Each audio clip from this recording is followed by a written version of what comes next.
Pourquoi la moitié de l'Afrique est musulmane et l'autre chrétienne? Regarde, il y a presque une ligne qui sépare l'islam du christianisme. Quelque chose a bloqué l'expansion de l'islam au sud, mais quoi? Bon, déjà, c'est le christianisme qui apparaît et se répand en premier en Afrique. Au 2e et au 3e siècle, il est tellement puissant qu'il atteint l'Éthiopie. Fun fact, c'est pour ça que l'Éthiopie est l'un des plus vieux royaumes chrétiens de l'histoire, bien avant l'Espagne et la France. Sauf qu'ensuite l'islam apparaît au 7e siècle et remplace le christianisme. Rends-toi compte que dès 709, toute l'Afrique du Nord est conquise par les musulmans. Ensuite, l'islam se répandra progressivement au sud du Sahara grâce au commerce. Sauf que quelque chose le bloque ici. Et on verra ça après. Revenons au christianisme qui se redéveloppe très doucement à partir du 15e siècle avec les explorations portugaises. Mais contrairement à ce qu'on pense, l'évangélisation, c'est-à-dire la conversion des populations au christianisme, a d'abord été un énorme flop, comme la dernière saison de Stranger Things. Regarde, en 1910, on était à 8,5 millions de chrétiens. C'est rien du tout. Et aujourd'hui, on est à 631 millions. C'est pas rien du tout. Donc tu vois, la christianisation de l'Afrique, elle est hyper récente.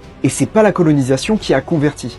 C'est autre chose. Au XXe siècle, la colonisation impose le christianisme, avec les missionnaires et les écoles qu'ils fondent. Mais très vite, les populations rejettent ce christianisme violent qui est venu avec les colons. Résultat, ils se réapproprient le christianisme et fondent leurs églises indépendantes par et pour les Africains. Et donc, qu'est-ce qui a bloqué l'islam de s'étendre ici? De 1, c'est la forêt tropicale, plus compliquée à traverser que le désert, en plus des maladies. De 2, les royaumes du Sud étaient très attachés à leur religion ancestrale. Et de 3, il y avait moins de commerce à faire. Pense à liker et t'abonner.